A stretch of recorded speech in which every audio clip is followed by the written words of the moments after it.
अली एक बलकल आम सा लड़का था, रात देर तक जागने का आदी।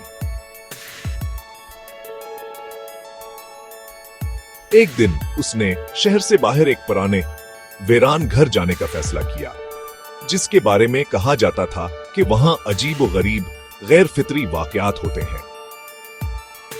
इसके दोस्त डर गए और कहने लगे, हम नहीं जा सकते, वो जगह बहुत खतरनाक है।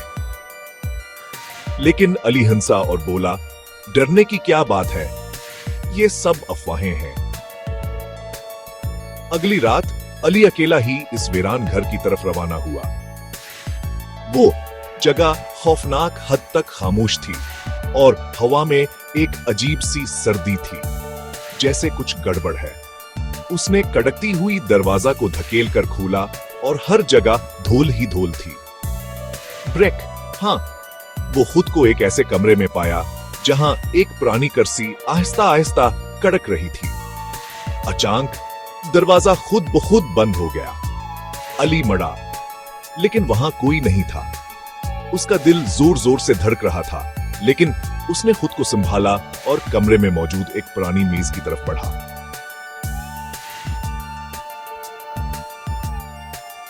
जब उसने इसका दराज खोला तो उसे एक पुराना फटा हुआ कागज मिला, जिस पर लरसते हुए हाथों से लिखा था, अगर तुम यहां आए हो तो वक्त जाया ना करो, चले जाओ, वो जाग रहा है।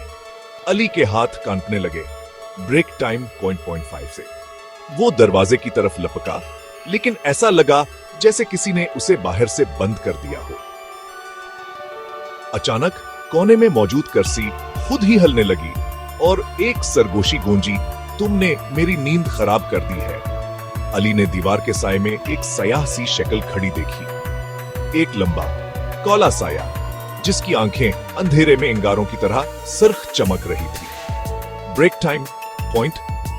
अली चीखा और पीछे हट गया, लेकिन जब वो मड़ा तो वो शक्ल बिल्कुल इसके सामने थी। अली की सांस रुक गई और अचानक रोशनियां चली गई।